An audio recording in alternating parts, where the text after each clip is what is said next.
Today's topic is simply leaders can thrive in uncertainty. And the reason I put the can in parentheses is that we don't always thrive in uncertainty. Uncertainty is not fun. Uncertainty throws you off. You know, when you don't know exactly what's going to happen, like right now, this is a small example, but a church we're getting a guest worship leader for is trying to decide, are they going to do live worship on the 3rd of January, or are they going to get recording? So translation for us is, do I need to find a worship leader or not? And I won't know until Monday, and that's uncertain, but I can do things in the meantime to get myself ready. You know, hey, I can make some calls, line some leaders up, just in case they do have a service. Would you be available? Or I can just be like, I don't know, I can't do anything until Monday. Like, stop it, lead already, you know?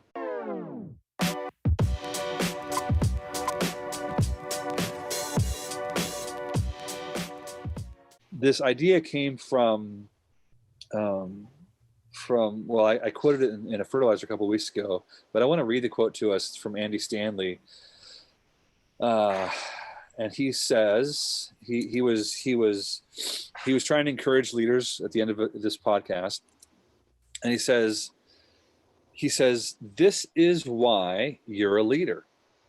And he's talking about the craziness of uncertainty, the craziness of 2020, how hard it's been, all these changes, all these things we don't know, all these things we can't control. This is why you're a leader. If we're just running a ride at Six Flags, that requires a little bit of skill and some management. But uncertainty is why the world needs leaders. This is why you were born. This is when your intuition is more important than ever. So congratulations. It's the optimal leadership environment because management doesn't work, because all the rules have changed, all the schedules have changed, everything is upside down. There's so much uncertainty. The only thing that counts in this much uncertainty is clarity. As a leader, that's your number one responsibility in a time like this. People will follow the people that offer clarity in the midst of this uncertainty. And this is in some ways the essence of leadership. This is your moment. And you feel like you're spinning in the wind like everybody else, and that's okay. This is your moment. Step up, be clear in the midst of uncertainty. We're going to survive, and ultimately we're going to thrive. You're going to figure this out, and you're going to be better for it. Which I love that extra reminder. Like, this is hard. You're going to the gym right now. This is no fun to lead in a moment like this, and yet it's why you were made, and you're going to be stronger because of it, getting through this. And so I think there's two things immediately pop to mind as far as what to do with this. One is that if we focus our attention on things we can't control, we're just going to get depressed. We're going to get overwhelmed. We're going to get discouraged. And there's a ton of things that we can't control. And that you can apply this to anything in your life, right? Your work, your ministry stuff, your family, your health. Like, there's a lot of things that we can't control. We're not God. We can't control that. But there's a lot of things that we can control. And if we focus our eyes, if we are looking at things that we can control, we're going to feel some sense of traction. And I'm remembering this book called Indistractable. And he talks about the difference between distraction and I've never thought about the opposite of distraction is traction, like distraction, like the sense of going somewhere, and then the sense of like, oh, look, I'm going to do this now. And you start getting distracted and you lose traction. Really interesting thought. So one is focusing on things that you can't do anything about, you can't control, you can't change, you can't fix. And the other thing is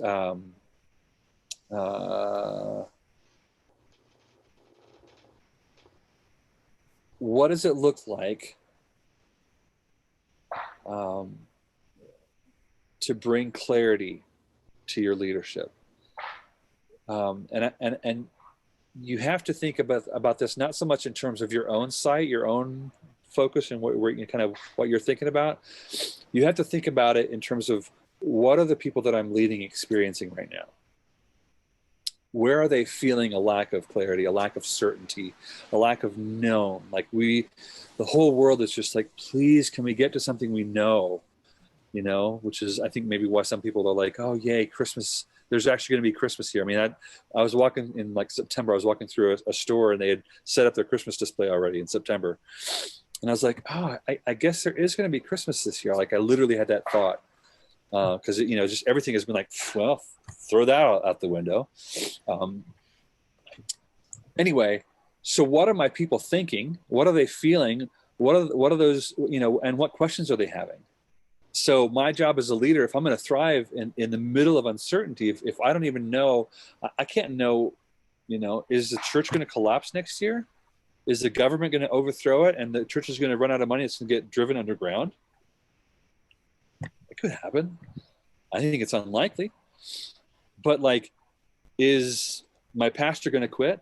Are my team members going to die? Am I going to die? Like, there's a lot of things that we don't know, we can't control.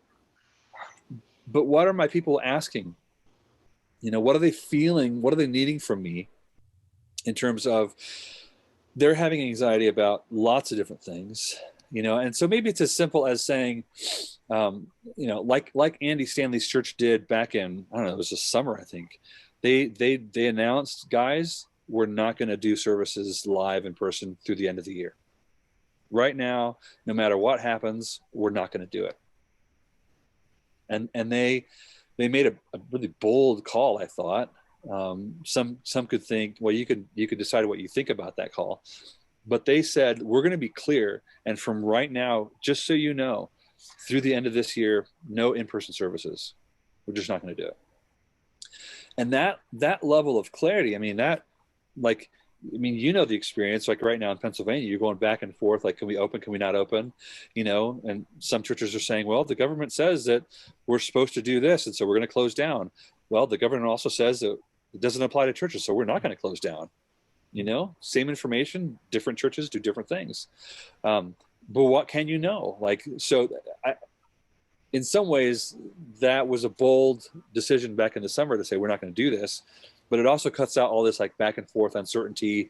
You know, they had said there's going to be another spike in the fall or the winter. And so like, you know what, let's just take that off the table. We're going to focus all of our energy on delivering the best online experience we can for now. And then we'll talk about next year, or, you know, whatever. So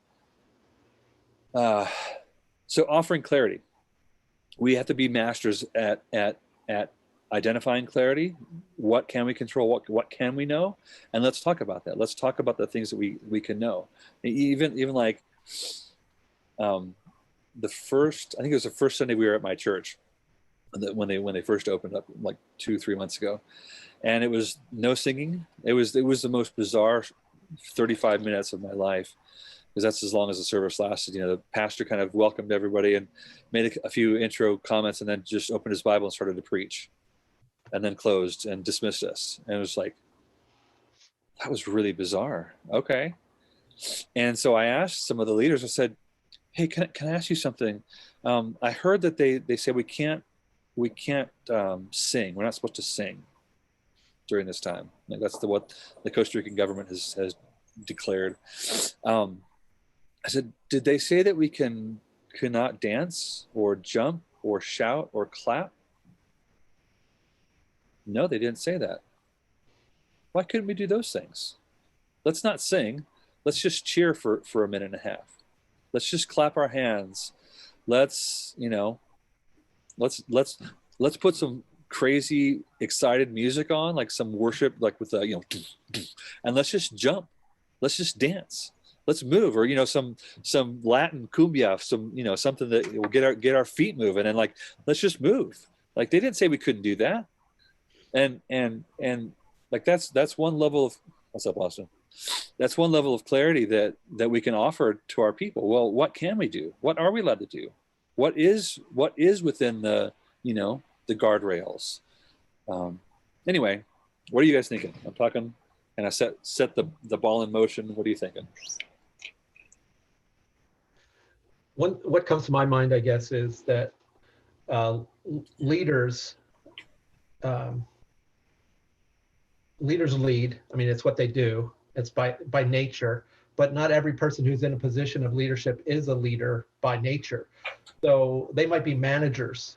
And like if a manager has to lead and he or she is not ready for all this uncertainty or whatever, like it kind of reminds me of the faders discussion that we had before, is that they got to push up some kind of a slider to get their leadership part in gear so that they can actually lead through the crisis or through the uncertainty, or to be able to look ahead and give clarity. So I'm wondering what your advice to people who are be more like managers than leaders. How do you coach them into to being a leader when they really aren't necessarily wired that way?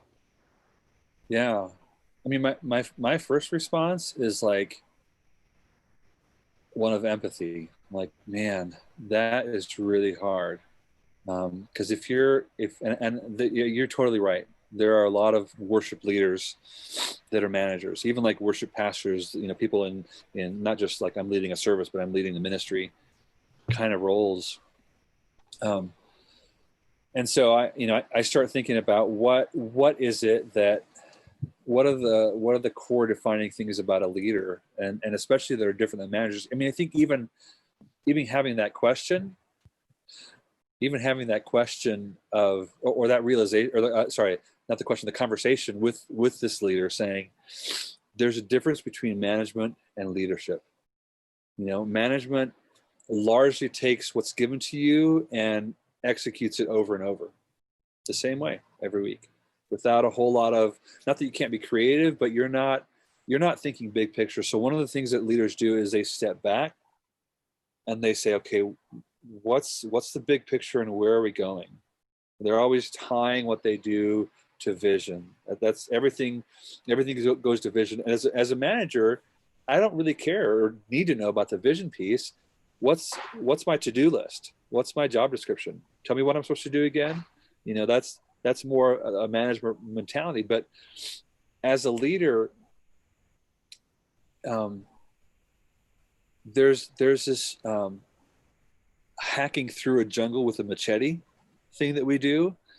And you might be at an established church in an established ministry with not a whole lot of pioneering that goes on. But people are dynamic. Things change. Your team grows and morphs and leaves, and the church does the same thing. And so there's always change that you're trying to navigate through. And so you have to embrace that. I think, as a manager, I think of managers a lot as people who mitigate, not losses, but mitigate damage. Like I want to do whatever I can to like keep things safe and minimize the risk. Right, which is kind of that more protective mindset. But as leaders, yeah, we want to keep our troops safe, our team safe, but we're going over there. Do you see that point in the future? That's where we're headed, right over there. Do you see that?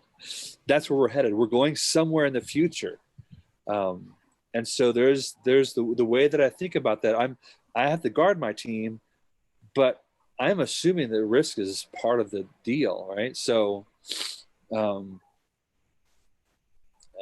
there's, I think there's you could start going through Maxwell's 21 laws of leadership and thinking through, okay, what does a leader do, and just begin to talk through those and understand through those and give specific examples of, okay, well, so in this situation, where like let's do something present day.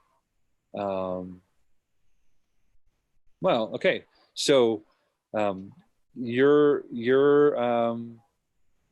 either you're leading on a Sunday or one of your leaders at the church is leading on Sunday, and they come in contact with somebody with COVID. Now what? Well, a leader will make sure that there is a plan in place to say, well, we just wait to see if that person has symptoms, or we leave that up to him, or we automatically have a 7-day quarantine period. If any of our staff, any of our leaders has that thing, no problem. We'll find somebody else. we don't have to think, well, should we do this? You know, is it just the devil like attacking us, or, you know, should we be more faith-filled? Like, no, we don't need to talk about that at all. We have a plan in place, and the plan says that we crafted it, because this is uncharted territory. So we had to have some idea. We had a plan, and we just went with that plan. It reminds me of this really cool principle. I think this fits in here. It's from the Army. They called I think it's called the Commander's Intent. I'm a Mennonite background guy, so I don't know much about the armed forces, but I heard this story one time and I was like, that is fantastic. So like in war, you know, there's no script. I mean, there is a script, but there's no script, right? Like things change all the time. The idea of the Commander's Intent says this: all of my leaders understand that no matter what happens, at the end of the day, our goal is to conquer that hill. We want to get on top of that hill and have that territory conquered, right? So as we're going along, we have our strategies and our plan. You guys were flanking from this side, we're coming in this way, and suddenly somebody got ambushed and we lost this, and you know, half the troop died. You know, it was terrible. But we realized no matter what we're doing as individual soldiers and as individual leaders, we better be doing something that gets towards that commander's intent. We were called on this mission to get that hill. That was it. And so no matter what's happening, and I think the way this ties in is that a leader will give that commander's intent.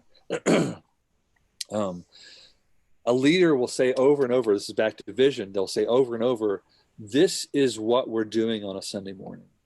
This is why we sing this song. We're creating this space where people can meet with God. I'm glad you're giving back to God your talents. I'm glad you get fulfilled in serving here. I'm glad you feel better about yourself as a person because you're up on stage, whatever. If that ever gets in the way of what we're doing here, if your amazing drum fill gets in the way of what we're doing here, if your, you know, attitude towards one of the other team members gets in the way of what we're doing here, of creating a space where people can meet with God, we're not going to do that, because the commander's intent, and I have to set that as a leader, my intent is that we go here, and this is why. And so there's a lot of energy in that, you know, I mean, leadership is influence, right? So management is more of a controlling thing, whereas the leader is the influencer. And so if you're used to being a manager and you need to be a leader, you're going to have to give a lot more energy towards influencing people. I don't know. Is that helpful, Clevin? Yep. But I think it's a really good question, because a lot of people find themselves there. And even leaders, I think, like, get overwhelmed, you know, and in the midst of this need to be reminded. I mean, that's a little bit why Andy's what he said impacted me so much, because it kind of like reawakened that in me, like, oh, right, this isn't like a biggest, why can't we just go back to what we do before? Like, oh, because we're leaders. This is what we do. It seems like leaders have the big picture, and managers have the smaller picture of looking at. I'm looking ahead to. If I'm a manager, I'm like, Sunday morning needs to happen. If I'm a leader, I'm looking at the whole thing. And sometimes it seems like knowing the whole picture is more overwhelming than just being the manager. I think that, you know, sometimes we think, well, managers get overwhelmed and leaders don't. I think sometimes it depends on what the scenarios are. Yeah. Humans get overwhelmed. Yeah. Yeah. Which I think maybe that gets played out, you know, if managers think about Sunday mornings, then you're thinking about making a good set primarily. If you're thinking about long-term, big picture, I'm discipling people. Yes, I want to get that kid up who's 14 years old on the team to play an unplugged guitar with me every chance I can get. Because my goodness, we are discipling people. while we get Sunday done with excellence.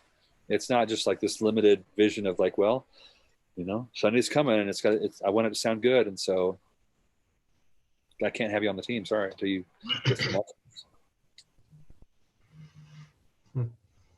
excellence. Any other thoughts, questions from you, Mindy, about uncertainty and maybe what it's felt like? Or well, I think like you said, I think above all, it's those relationships with your team members is, I think, what has to be priority in these uncertain times. So, I check in with them and how are you doing? And especially in the beginning, now it's, I'm seeing them more often, obviously, because we're meeting again. But yeah, I think, leaders are in the business of, building people and managers are kind of, managing just what's going on with those people. But you know what I mean? Yeah. Well, and you guys have an interim pastor, is that right? No, we have a pastor now. Yeah. Okay. You have so how But in long? the beginning, he didn't come till July or June. June. Okay. Yeah, we called him in February. He was supposed to start Easter Sunday. And he wasn't able to, because he was moving from Louisiana. Okay. Wasn't able to get here until June. So we had Does he have months a beautiful drawl? Does he have a beautiful drawl? He does. No. From Lucky. the South. Mm-hmm. Mm-hmm. Right. Well, because that's a whole different level of uncertainty, just thinking about, the COVID is one level, like pastoral transitions another level. Like, man, how did you navigate that time? Like, especially with the idea of that much uncertainty, like what was important for clarity's sake for your team?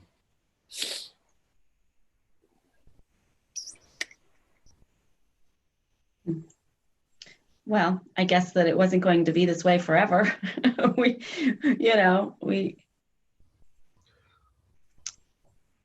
Yeah, in the meantime, we all tuned into his services and that he was at the church he was at the time and watched them. And yeah, and we would still. You mean as a way to get to know him, or as that was your church service? That was our church service, because our church wasn't doing a church service because we didn't have. Yeah. Well, because we didn't have video, right? We didn't stream prior to COVID. Yeah, so we didn't have the capability, besides through Facebook, video or whatever, to do it. So, yeah. So we didn't have any type of church for our church for those months. Wow. We streamed into his church. He streamed us into his church. Yeah. In Louisiana. That's pretty interesting to get that. That was probably a real gift to. Oh, absolutely. A soft entry, a soft get to know you. Yeah, we did. Yeah. Wow. Huh. That was a good leadership move there, right? That was. She thinks so too. Crema, venga. Crema. Oh. He's a good girl, huh? Dog. Big dog. Stinky flea bitten dog. Just kidding. Good dog.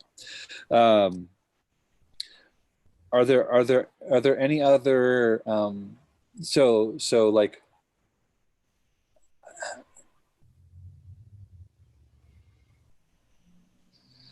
I feel like I in my brain, in my thoughts, the changeover from December 31 it's a second, it's a blip, it's another day, it's a calendar flip, but it always feels like so much more than that, a new year, like a whole new year ahead of you. And like, it's just, I can't, even though I can in my head, discount the power of that because it's just another day, like who cares, but it still does feel something. And so I'm wondering, what is it that we need to give our teams in terms of clarity, for as much as we know of next year.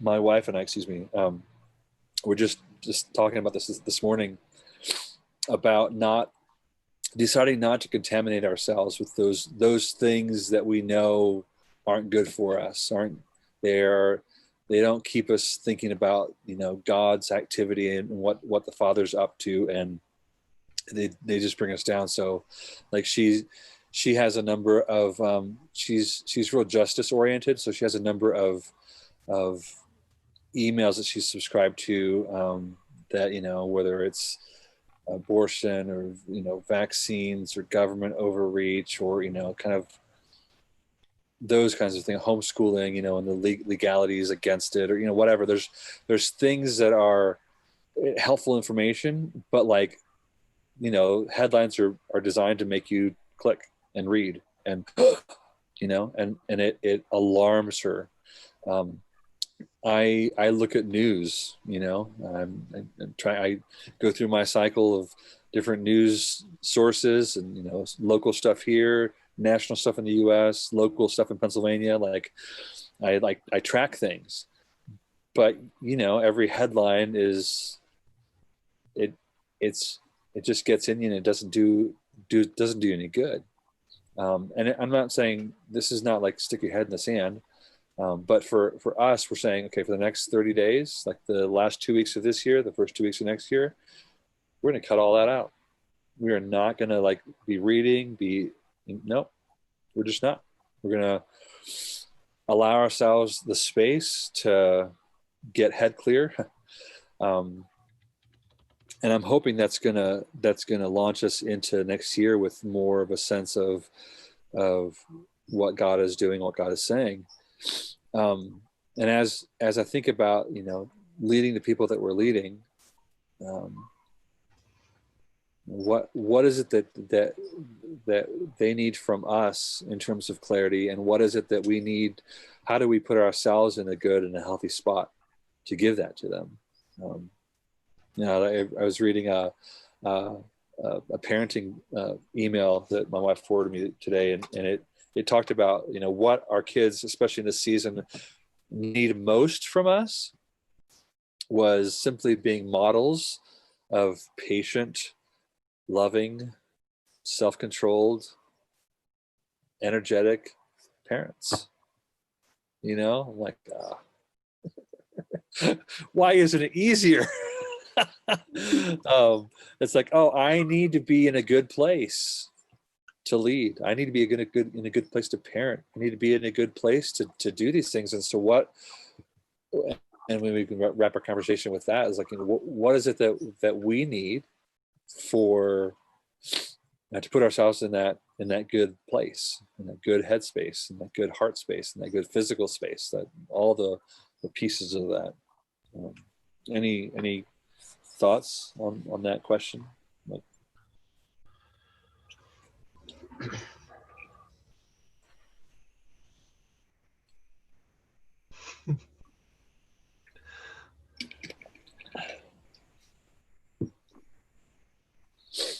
Good talk. Here's where the waitress comes up and says, "Can I get you guys some more coffee?" Sure, thanks. Saved us.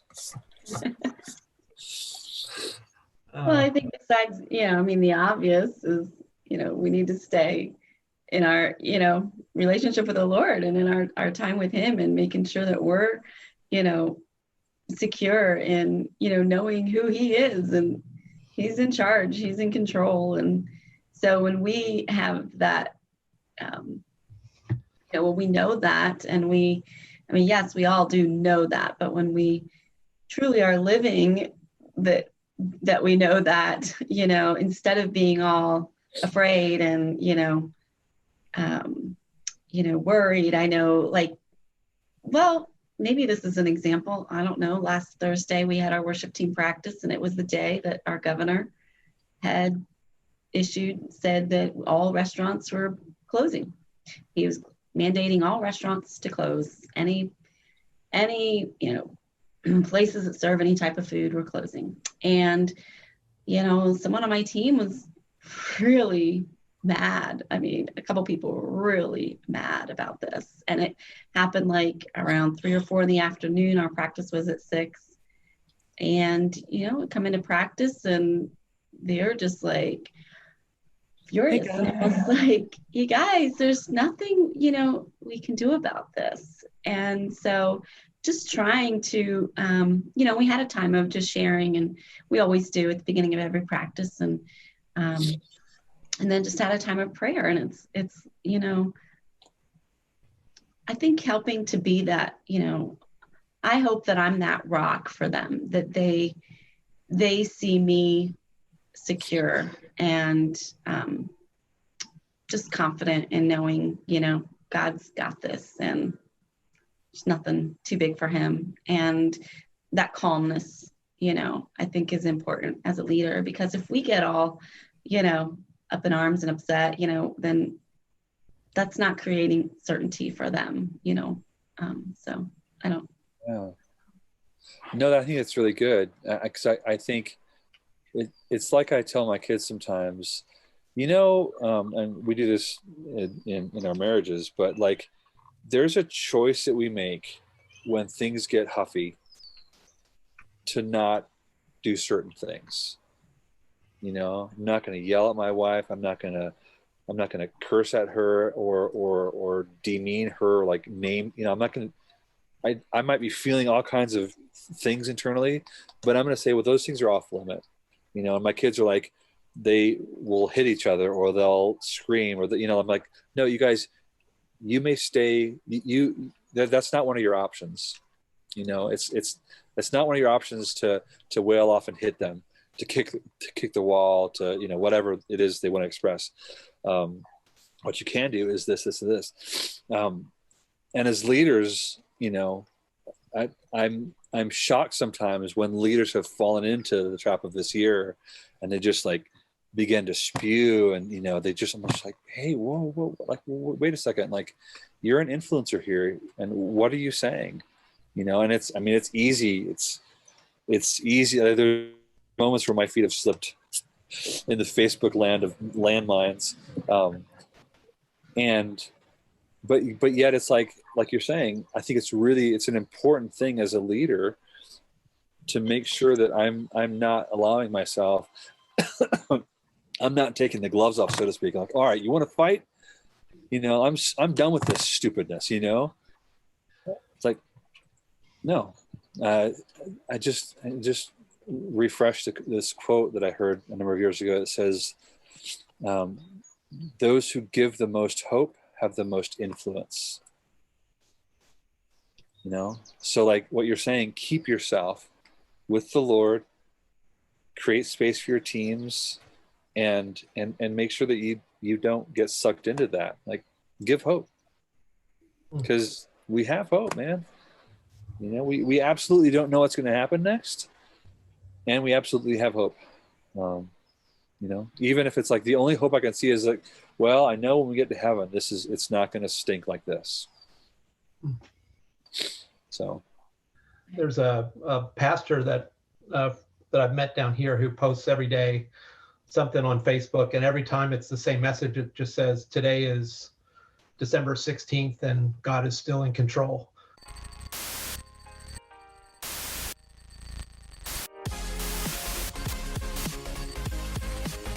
Can I ask a question about how, I know when I led with Rick and he sent out Planning Center, he was able to take the song and make it into the key that we were singing it in. Mm-hmm. How is that done? Is that something we can answer here, or do you want to? Yeah, we can talk in about Planning Center? Yes. You do an MP3, right? Are you talking about the audio or the chord chart? Audio. Yeah. Okay. Here. Let's just do this. Let's just do this. Sometime I can have that. All right. Going to my songs. Do I have any songs that have? Oh, there's one. Okay, good. See. So you go into the song, mm-hmm. And oh man, these are multi-track things. Let me add the song here, if I have it in here. Right. Here we go. There it is. Boom. So I actually don't know what key this is in, but for this tutorial, impromptu tutorial, I think in the live version it's in C. It's in C. Okay, we're gonna call it C. And it's super simple. I mean, you can do this through a site called Transposer, which is Planning Center's thing. It's free, but within Planning Center you can do this. Of course, it happens to be a 10 meg song because it's probably really long. It's awesome. I'm just gonna sit here and wait.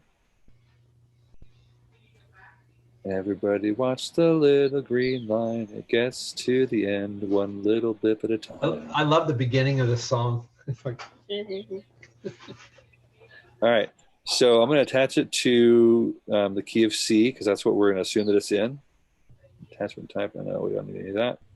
Okay, done. All right. So here it is.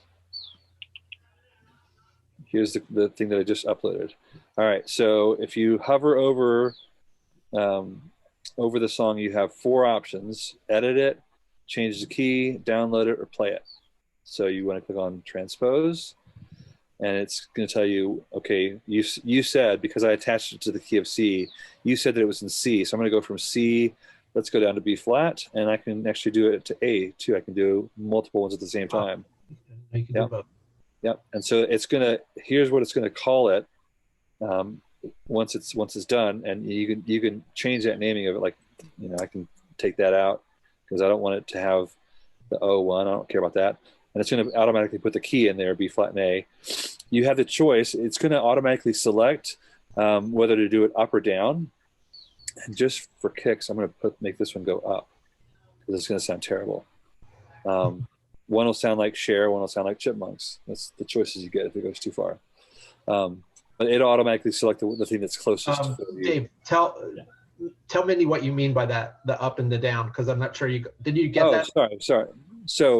So yeah, so it's in its algorithms, it will either raise the pitch of the song, keeping the tempo the same. It'll raise the pitch of the song from C all the way up to, or from C all the way up to B flat, or in our case, I said to do that to A. So it's going to go up a sixth, which is a pretty big jump, or it'll go down a whole step from C down to B flat.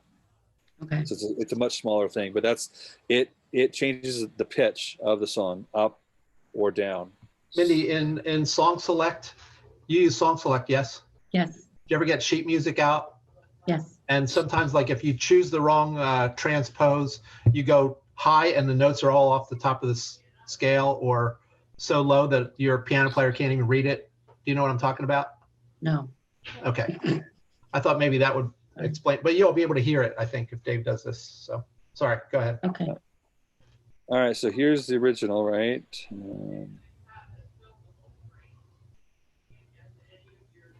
Come on in, little friend. Here's my little progress bar. If you can make it all the way to the end, you'll start doesn't have to playing. be to the end, does it? Yeah, it does, Oh, usually, boy. I think. I don't know why. Oh boy. So I put my songs in from YouTube. You can No, you can't only do it from there. transpose MP3s or MP4s. You have to have the actual song. Now, Okay. the workaround could be to do like, you can download the you could download an MP3 version of the YouTube. If like that's, I only would do that if it's like an old song that I can't buy the MP3 for. Like just pay $1 and buy the MP3. I mean, that's the right thing to do. Okay. But if it's like some old song or some archaic version or something, maybe it's, you heard a choir somewhere, but they're doing it in a different, I don't know, whatever. If you can't buy it, the way to get around that, have you ever done that? Have you ever gotten an MP3 from YouTube? No. So call me right now. So let me go here. So if I go into YouTube, and let's just go for kicks, we'll do the same song. Only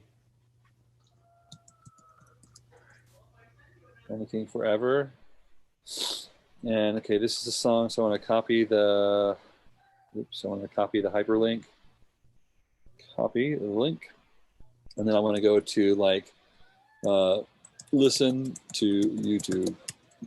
I think this is a site, yeah.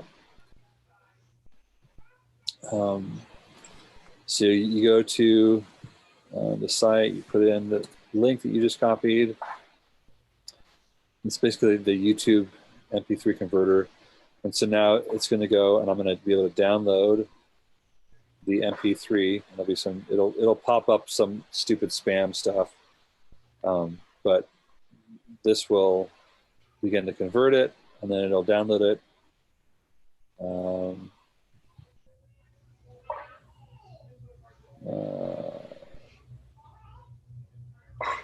Yes, wow, so there it comes.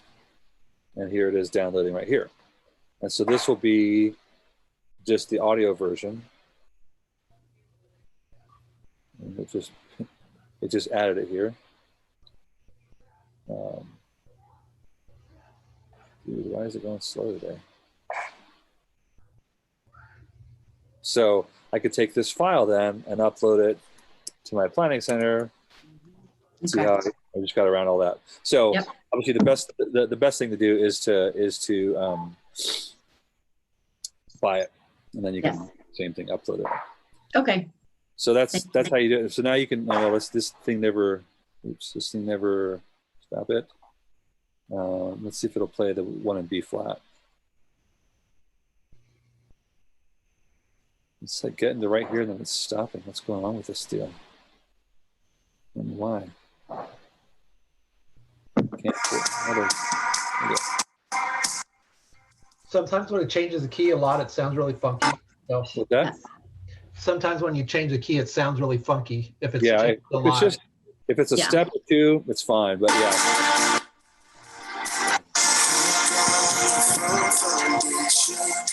Right. But this is let's see if it actually, I can already hear it's like tinny. Yeah. This is a step, half a step lower than that, but that's beautiful.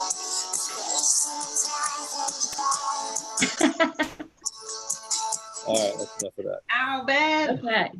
Okay. Thank you, Dave. Yep. Tutorial done.